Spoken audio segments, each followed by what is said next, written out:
ಎಲ್ರಿಗೂ ನಮಸ್ಕಾರ ಪ್ರಿಯ ವೀಕ್ಷಕರೇ, ನನ್ನ ಗುರು ಪರಂಪರೆ ಯೂಟ್ಯೂಬ್ ಚಾನಲ್ಗೆ ಸ್ವಾಗತ. ನಾನು ನಿಮ್ಮ ಕೃಪಾ. ಇವತ್ತಿನ ವಿಷಯ ಏನು ಅಂತಂದರೆ, ಎಷ್ಟೋ ದಿನಗಳಿಂದ ನಮಗೆ ಆಗದೇ ಇರುವಂತಹ ಕೆಲಸಗಳು ಅಥವಾ ಕಾರ್ಯಗಳು ತುಂಬ ಅಡೆತಡೆ ಆಗ್ತಾ ಇರುತ್ತೆ. ಅಂತಹ ಸಂದರ್ಭದಲ್ಲಿ ನಾವು ಮಾಡುವಂತಹ ಒಂದು ಪರಿಹಾರ ಏನು ಅಂತಂದರೆ, ನಿಮ್ಮ ಎರಡೂ ಕೈ ಮುಷ್ಟಿ ಅಂತ ಏನಿದೆ ಅಥವಾ ಕೈಗಳು, ಅದರಲ್ಲಿ ನೀವು ಕಲ್ಲುಪ್ಪನ್ನು ತಗೋಬೇಕು. ಎರಡೂ ಕೈಯಲ್ಲಿ ಕಲ್ಲುಪ್ಪನ್ನು ತಗೋಬೇಕು. ಜೊತೆಗೆ ನೀವು ಕೂರ್ಲಿಕ್ಕಿಂತ ಮುಂಚೆ ಚಕ್ರಮಟ್ಟೆ ಕಾಲು ಹಾಕ್ಕೊಂಡು ಕೂತ್ಕೋಬೇಕು. ಮೇಲ್ಗಡೆ ಕೂತ್ಕೊಳ್ಳೋಕ್ಕೆ ಆಗದೆ ಇದ್ದವರು ಅಂದರೆ ಕೆಳಗಡೆ ಕೂತ್ಕೊಳ್ಳೋಕ್ಕಾಗದೇ ಇದ್ದವರು ಮೇಲ್ಗಡೆ ಕೂತ್ಕೊಳ್ಳಿ.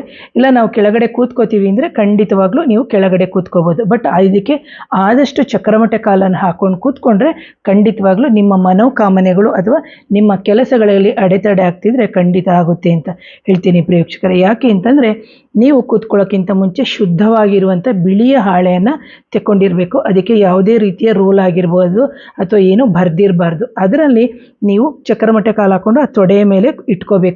ಆ ನಂತರದಲ್ಲಿ ಎರಡೂ ಹಿಡಿಯ ಕೈಗಳಲ್ಲಿ ನೀವು ಕಲ್ಲುಪ್ಪನ್ನು ತೆಕ್ಕೋಬೇಕು. ಆ ನಂತರದಲ್ಲಿ ನೀವು ಮನಸಾರೆ ನಿಮ್ಮ ಮನೋಕಾಮನೆಗಳೇನಿದೆ ಇದಕ್ಕೆ ಒಂದು 5 ನಿಮಿಷ ಹೇಳಬೇಕು. ಆ ನಂತರ ಇದಕ್ಕೆ 5 ನಿಮಿಷ ಹೇಳಬೇಕು. ಆ ನಂತರದಲ್ಲಿ ಮೊದಲು ಬಲಗೈ ಉಪ್ಪನ್ನು ಆ ಪೇಪರಿಗೆ ಹಾಕಿ, ಆ ನಂತರ ಎಡಗೈ ಉಪ್ಪನ್ನು ಹಾಕಿಬಿಟ್ಟು ಕ್ಲೀನಾಗಿ ಫೋಲ್ಡ್ ಮಾಡಬೇಕು. ಇದನ್ನು ನೀವು ಮನೆಯಲ್ಲಿ ಯಾರೂ ಇಲ್ಲದೇ ಇದ್ದಾಗ ಮಾಡಿ. ಅಕಸ್ಮಾತು ನಾವಿರೋದೇ ಮನೆ ಸಣ್ಣದು ಮೇಡಮ್, ನಮ್ಮ ಮನೇಲಿ ಒಬ್ಬರು ಬರ್ತಾ ಇರ್ತಾರೆ ಅಂತಂದರೆ ನೀವು ನಿಮಗೆ ಆದಂಥ ಒಂದು 10 ನಿಮಿಷ ಸಮಯವನ್ನು ತಗೋಬೇಕು. ಯಾಕೆ ಅಂತಂದರೆ, ಇಂತಹ ಒಂದು ಪರಿಹಾರವನ್ನು ಮಾಡಬೇಕಾದ್ರೆ ಯಾರೂ ಬಂದು ನಿಮ್ಮನ್ನು ಡಿಸ್ಟರ್ಬ್ ಮಾಡಬಾರ್ದು. ಅದು ತುಂಬಾ ಇಂಪಾರ್ಟೆಂಟ್ ಆಗುತ್ತೆ.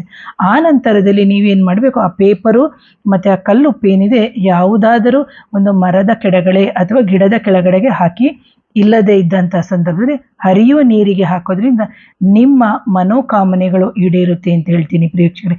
ಎಷ್ಟು ದಿನ ಮಾಡಬೇಕು, ನಿಮ್ಮ ಕಾರ್ಯಗಳು ಈಡೇರುವ ತನಕ ಮಾಡಿ ಅಂತ ಹೇಳ್ತೀನಿ. ಯಾರಾದರೂ ನನ್ನ ಚಾನಲ್ನ ಮೊದಲನೇ ಬಾರಿಗೆ ನೋಡ್ತಿದ್ರೆ ದಯವಿಟ್ಟು ಚಾನಲ್ನ ಸಬ್ಸ್ಕ್ರೈಬ್ ಮಾಡಿ, ಲೈಕ್ ಮಾಡಿ, ಶೇರ್ ಮಾಡಿ, ಕಮೆಂಟ್ ಮಾಡಿ. Thank you.